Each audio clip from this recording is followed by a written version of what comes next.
நம்ம அண்ணன் விஜய் அவர்களிடம் அதிகமாக திட்டு வாங்கிய நபர் யார் என்றால் அதை நான் பெருமையா சொல்றேன், நான் தான். அந்த பெருமைக்கு சொந்தக்காரர்கள் யாருன்னா அது எல்லாருமே நீங்க தான். ஏன்னா நான் ஏதாவது ஒரு மேடையில பேசிட்டு போயிருப்பேன், ஓம் சக்தி பராசக்தி திமுக ஒரு தீய சக்தி அப்படின்னு ஏதாவது ஒரு வார்த்தையை போட்டு நான் பேசிட்டு போயிருப்பேன். அந்த கூட்டத்துல ஒரு 200 பேரோ ஒரு 300 பேர் தான் இருந்திருப்பாங்க. ஆனா அந்த வீடியோ வெளியில வந்தோன்னா அதை கட் பண்ணி தயலாமணி ஆன் தயார் அப்படின்னு போட்டு அதை பயங்கர வைரல் ஆக்கி ஏதாவது ஒரு நிகழ்வுல தலைவரை பார்க்கக்கூடிய ஒரு வாய்ப்பு கிடைக்கும். தலைவர் எல்லாரையுமே பார்த்து சிரிப்பாரு, ஆனா என்ன மட்டும் பார்த்து சிரிக்கவே மாட்டார். நானும் தலைவரே வணக்கம் அப்படிப்பேன், அவ்வளவுதான். அப்ப நினைச்சுப்பேன், சரி ஏதோ ஒரு வீடியோ ஒண்ணு தலைவர் பார்த்திருக்கிறாரு அப்படின்றத நானே தெரிஞ்சுப்பேன். ஒரு முறை அப்படிதான் கட்சியினுடைய ஒரு தலைவர் அண்ணன் விஜய் அவர்களை குறித்து ரொம்ப ஒரு ஆபாசமான ஒரு வார்த்தைகள்ல பதிவு பண்றாரு ஒரு பொதுக்கூட்டத்தில். அடுத்த ஒரு வாரத்துல எனக்கு ஒரு பொதுக்கூட்டம் பேச வாய்ப்பு கிடைக்கும் போது அவர் எப்படி வார்த்தையை பயன்படுத்தி பேசினாரோ அதே போன்று நான் கடுமையான வார்த்தையை பயன்படுத்தி என் தலைவனை நீ திட்டலாமா அப்படின்னு சொல்லிட்டு கடுமையா பேசுறேன். உண்மையிலேயே சொல்றேங்க, அந்த கூட்டத்துல 150 பேர் தான் இருந்தாங்க. 150 பேர் தான் இருந்தாங்க. அதுல பாதி பேர்த்த போன் இருக்குமா என்னன்னு கூட எனக்கு தெரியாது.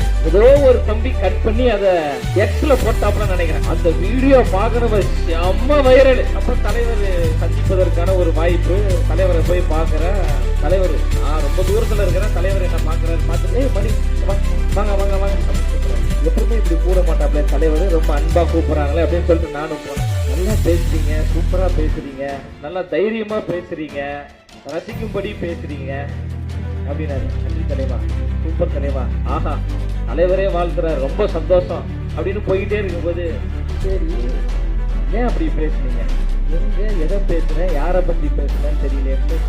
தலைவரை நல்லா தான் தலைவா பேசிட்டு இருக்கிறாங்க. அந்த தலைவரை பத்தி நீங்க அப்படி பேசலாமா? அவர் எவ்வளவு பெரிய ஒரு நபர், அவருக்கு என்ன வயசு, உங்களுக்கு என்ன வயசு?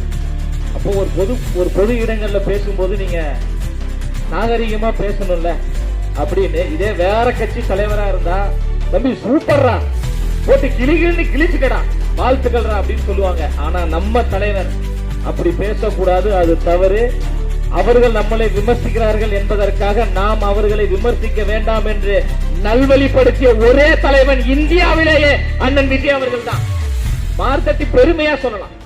இது ஒரே ஒரு உதாரணம் தான். இது போன்று பல திட்டு நான் வாங்கியிருக்கேன். அந்த திட்டெல்லாம் நம்ம உங்ககிட்ட சொல்ல முடியாது.